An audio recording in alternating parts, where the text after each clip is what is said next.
Hey, this is Susan Wright. Um, just wanted to give you a little update, latest of what's going on. You know who I am, Big Perry supporter. This past weekend, August 29th, 2015, Saturday, I was in Columbia, South Carolina for the We Stand With God pro-family rally that was on the South Carolina State House grounds. Amazing event. Um, Over 10,000 people in attendance. I think I heard from somewhere 12,000, 12,500.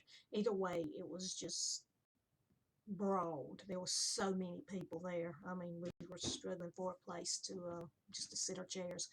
Um, had a great choir going, 600 seat choir, and it was awesome. Um, to the guys who put the event on, everybody involved in the event, kudos. You did it up right. It's a great day.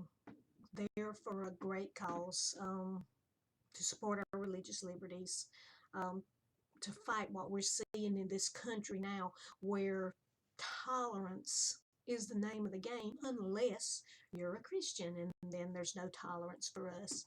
Our religious liberties are enumerated in our very first amendment to our Constitution.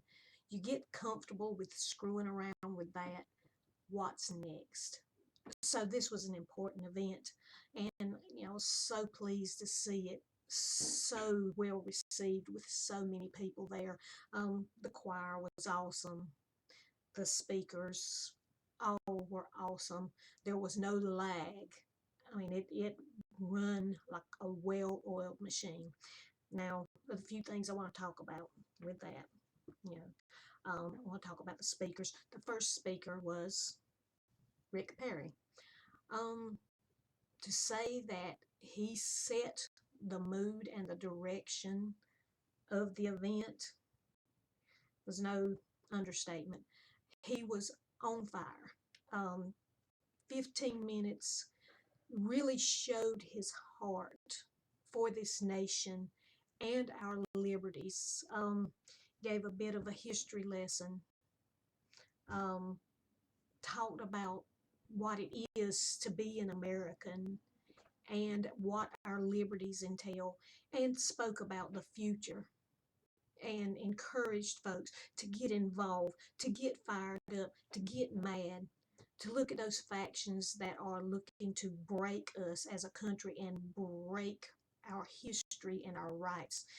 He talked about turning over the table of the money changers in Washington, and that was just a great message. It was very well received. I appreciated his passion and just his desire to just speak up about what is wrong in this nation, in Washington, and how, they're trying to ruin us basically. When you cut away at the foundation, it's hard for anything to stand. And Governor Perry understands that, and he expressed it so well. Um, if you missed the speech, it's 15 minutes. It's out there on YouTube and probably other places. Do yourself a favor as an American and watch it. It's 15 minutes. It's not that long. You will thank yourself and thank me for watching it. Governor Perry had the right idea. He was followed by Tim Scott, the senator from South Carolina. Um, Tim Scott is wasting his time as a senator. He ought to be in a pulpit somewhere. He was so great. Everything he said, lots of passion, sprinkled with good humor. And I appreciated everything he said, and I appreciated his energy. Um, Followed by Ted Cruz, who I don't have a lot of a problem with Ted Cruz.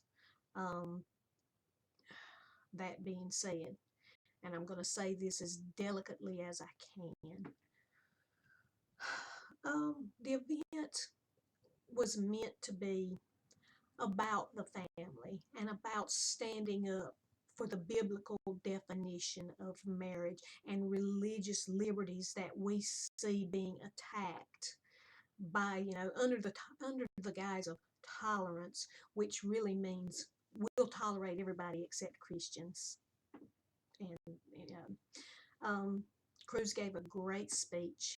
He did what Cruz does, which means he didn't have notes. He spoke straight from here, and that's awesome. But that's what his training is as a lawyer and all, to be able to hold those facts and hold his message and deliver it with a lot of power. And that's what he did. And he was right in everything he said. He was, about um, Planned Parenthood or Planned Butcherhood, um, about the attack on traditional family and religious liberties. He was right. That being said, that being said, um, the event wasn't about you, Ted.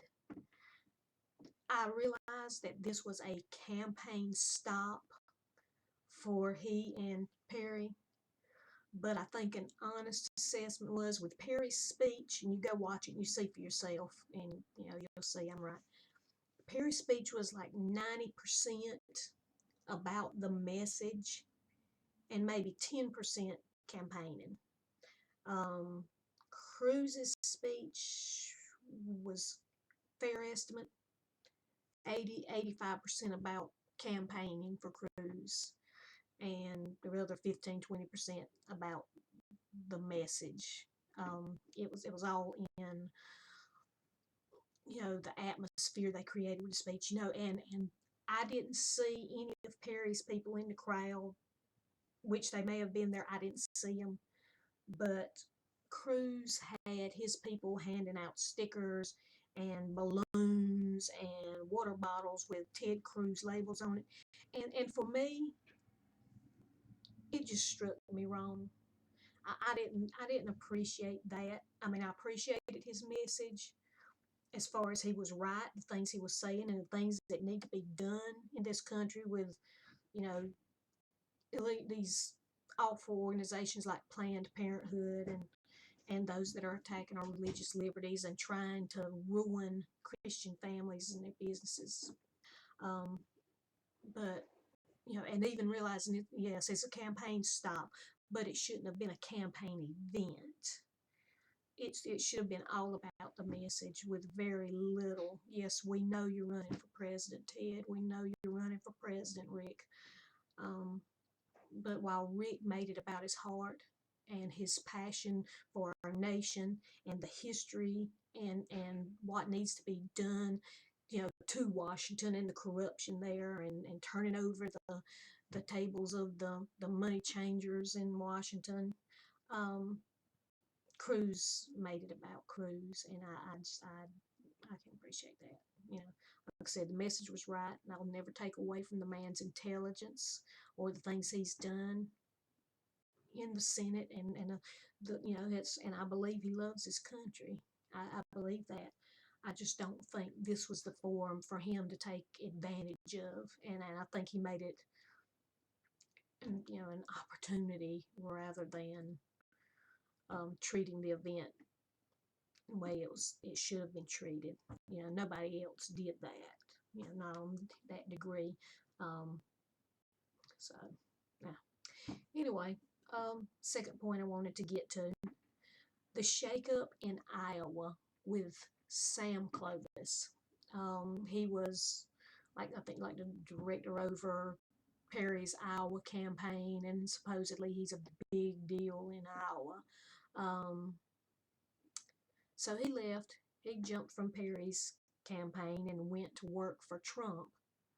And then it comes out that just a month prior, he was slamming Trump for, his unchristian comments and, just the ridiculous things that Trump says, that we all know Trump is ridiculous. Well, Clovis knew it too and believed that. And then all of a sudden, he jumps from Perry's campaign when things got a little tight and goes to Trump, the man who just a month prior, he'd been slamming as, the worst thing ever and a joke.